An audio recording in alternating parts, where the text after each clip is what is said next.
እንኳን ለጥምቀት በዓል በሰላም አደረሳችሁ። Today we learn English words. You can use them to talk about ጥምቀት Ethiopian Epiphany. በዚህ ቪዲዮ ከጥምቀቱ የበዓል ዋዜማ ጀምረን ታቦታቱ እስከሚመለሱ ድረስ ባለው ሂደት ውስጥ እኛ ደግሞ ልናውቃቸው የሚገቡ እንግሊሽ ቮካብለሪዎች እናያለን። እናንተ ማስታወሻ እየያዛችሁ እስከ መጨረሻው አብራችሁን ቆዩ። እንግዲህ ስለ ጥምቀት ሲነሳ በመጀመሪያ የምናየው የጥምቀቱን ዋዜማ ነው። ኢቭ ኦፍ ኤፒፋኒ ይባላል። የጥምቀት ዋዜማ ማለት ነው። መጀመሪያውን ጥምቀት ለምን የሚከበር ስንል ጌታችን ኢየሱስ ክርስቶስ በ30 ዓመቱ በባህረ ዮርዳኖስ መጠመቁን በማሰብ ነው። ያንን ለማስታወስ የሚደረግ በዓል ነው። ዋዜማው ላይ ልናውቃቸው የሚገቡ እንግሊሽ ወርዶች የመጀመሪያው ከተራ የሚለው ነው። ኢቭ ኦፍ ኤፒፋኒ ተብሎ ይጠራል። ወይም የጥምቀት ዋዜማ ሌላ ስሙ ኢቭ ኦፍ ኤፒፋኒ ተብሎ ይጠራል። ኢቭ ኦፍ ኤፒፋኒ ጠዋት ላይ ምዕመኖች ሲመጡ ካህናቶች ለማጥመቅ ውሃ መገደብ አለባቸው። ከዛ ይባረኩታል። ከተራ የሚባለው ያ ነው ማለት ነው። ያ ሂደት ነው። ትራዲሽናል ክሎትስ እነዚህ ደግሞ የባህል ልብሶች ናቸው። ላይክ ኩታ፣ ስካርፍ ማለት ነው፣ ጋቢ የመሳሰሉት ማለት ነው። ፕሮሴሽን የምንለው አለ። ፕሮሴሽን ማለት ደግሞ ህዝቡ አንድ ላይ ተሰልፎ ወይም ተሰብስቦ የሚያደርገው ታቦቱን እያጀበ የሚያደርገው ጉዞ ነው። ፕሮሴሽን ተብሎ ይጠራል። ሌላው ደግሞ ማወቅ ያለብን ፕሪስት ምንድነው? ካህናቶች ናቸው። ካህናቶች ፕሪስት ተብሎ ይጠራሉ። እስኪ ምሳሌ እንስራ። በስርዓተ ጉዞ ወቅት ካህናቱ ታቦት ተሸክመው እየሄዱ ነበር ለማለት ከፈልግ ምን እንላለን? ከላይ ባየናቸው ቮካብለሪ መሰረት the priests carried the ark during the procession። አርክ ማለት ያው ታቦት ነው። ፕሮሴሽን ደግሞ እንደነገርኳችሁ በሰልፍ መሄድ፣ በሰልፍ መጓዝ ማለት ነው። እንደሚታወቀው ታቦታቶቹ ከአብያተ ቤተክርስቲያን ወጥተው በካህናቶች ታጅበው ወደ ባህረ ጥምቀቱ ይሄዳሉ። ይሄ ምን ለማስታወስ ነው? ጌታችን ኢየሱስ ክርስቶስ ለጥምቀት ከገሊላ ወደ ዮርዳኖስ ያደረገውን ጉዞ በማሰብ ነው። ካህናቶቹ እንግዲህ ታቦታቶቹን ይዘው ይሄዳሉ። በዛ ሰዓት ምን አለ? ጉዞ አለ አይደል? ይህንን ጉዞ ፕሮሴሽን እንለዋለን። ፕሮሴሽን እስኪ በሉት ያ ፕሮሴሽን።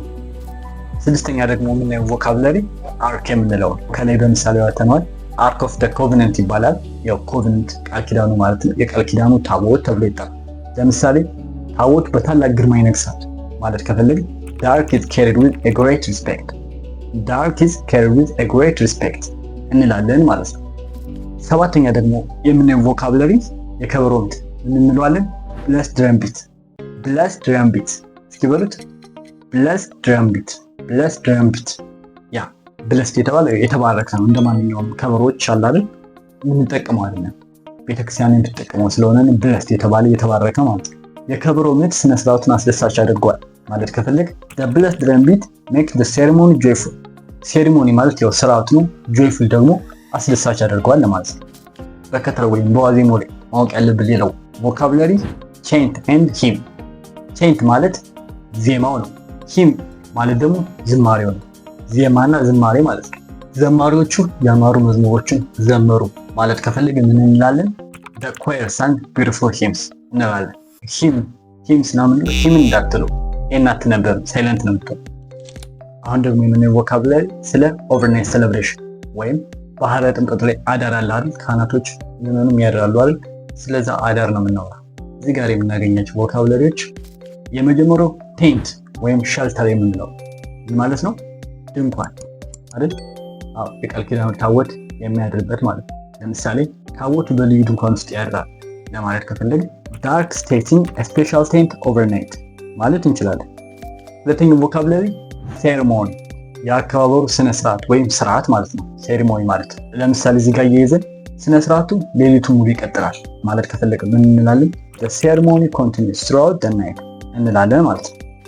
ሶስተኛ ደግሞ አብረን የሚገባ ቮካብለሪ ዲቮሽን ደግሞ ታማኝነታችን ወይም ፍቅራችን የምናሳይበት መንገድ ነው። ለምሳሌ ሰዎች መንፈሳዊ ፍቅራቸውን ለማሳየት ሌሊቱን ሙሉ ያድራሉ ማለት ከፈለግ people stay all night to show their devotion ብለን መግለጽ እንችላለን።